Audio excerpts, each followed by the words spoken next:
नमस्कार दोस्तों, BR07 news में आपका स्वागत है। मैं हूं हाजिर आज का न्यूज अपडेट लेके।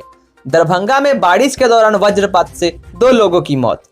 झमाझम बारिश के दौरान मंगलवार को वज्रपात से 2 बुजुर्गों की मौत हो गई।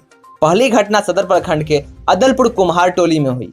यहाँ ठनका गिरने से स्वर्गीय थीटर सदाई के पुत्र मधुरी सदाई उम्र 62 वर्ष की मौत हो गई।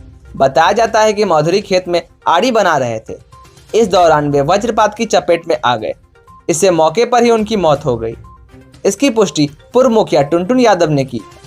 उधर मनीगाछी प्रखंड के भंडारीसम पंचायत के पूर्व मुखिया सुनर ठाकुर की पत्नी परमेश्वरी देवी उम्र 55 वर्ष की मौत वज्रपात से हो गई। परमेश्वरी देवी गांव के चौड़ी में स्थित अपने खेत में धान के बिचड़े को देखने गई थी। इस दौरान वह तेज बारिश के साथ हुए वज्रपात की चपेट में आ गई। जानकारी पाकर वहां पहुंचे लोगों ने इसकी सूचना सीओ को दी। घटना की पुष्टि करते हुए सीओ अरविंद्र कुमार चौपाल ने बताया कि लाश को पोस्टमार्टम के लिए भेजने की कार्रवाई शुरू कर दी गई है। तो आपको यह वीडियो कैसा लगा कमेंट करके जरूर बताएं। दरभंगा से जुड़ी और न्यूज जानने के लिए हमारे चैनल BR07 को सब्सक्राइब करें, प्रेस करें बेल आइकन ताकि हमारा अपडेट सबसे पहले पहुंचे आपके पास। तब तक के लिए गुड डे, बाय बाय।